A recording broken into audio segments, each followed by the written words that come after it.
శివోహం భక్తి ఛానల్కి స్వాగతం అండి. అందరికీ నమస్కారం. 2024వ సంవత్సరంలో హనుమాన్ జయంతి దశమి తిథి ప్రారంభ మరియు ముగింపు సమయం, హనుమంతుల వారిని ఎలా పూజించాలి, హనుమాన్ జయంతి గురించి తెలుసుకుందామండి. 2024వ సంవత్సరంలో హనుమాన్ జయంతి శ్రీ క్రోధినామ సంవత్సరం, ఉత్తరాయణం, వైశాఖ మాసం, కృష్ణపక్షం, వసంత ఋతువు, జూన్ 1, 2024 శనివారం. దశమి తిథి ప్రారంభ సమయం జూన్ 1, 2024 శనివారం ఉదయం 7:24 ప్రారంభమవుతుందండి. దశమి తిథి ముగింపు సమయం జూన్ 2, 2024 ఆదివారం తెల్లవారుజామున 5:04 ముగుస్తుందండి. హనుమంతుని జయంతిని ఆంజనేయ స్వామి పుట్టినరోజున జరుపుకుంటారండి.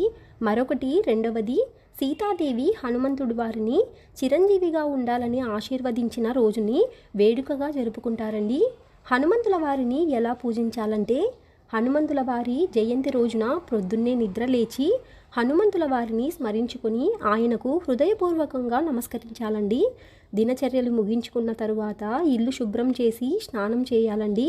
గంగాజలం ఉంటే స్నానం చేసే నీటిలో గంగాజలం కలుపుకొని స్నానం చేయాలండి.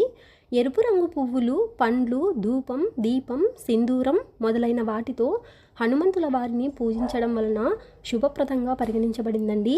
నమ్మకం ప్రకారము ఈ రోజున హనుమాన్ చాలీసా లేదా బజరంగ్ బాన్ పఠిస్తే హనుమంతుల వారు త్వరగా సంతోషిస్తారండి.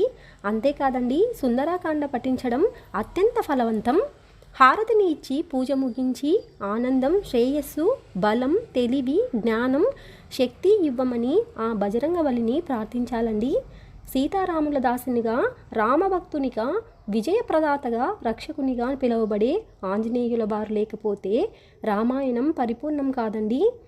అంజనాదేవి కేసరిల పుత్రుడైన హనుమంతుల వారిని హనుమాన్, బజరంగబలి, మారుతి పేర్లతో ఆరాధిస్తారండి.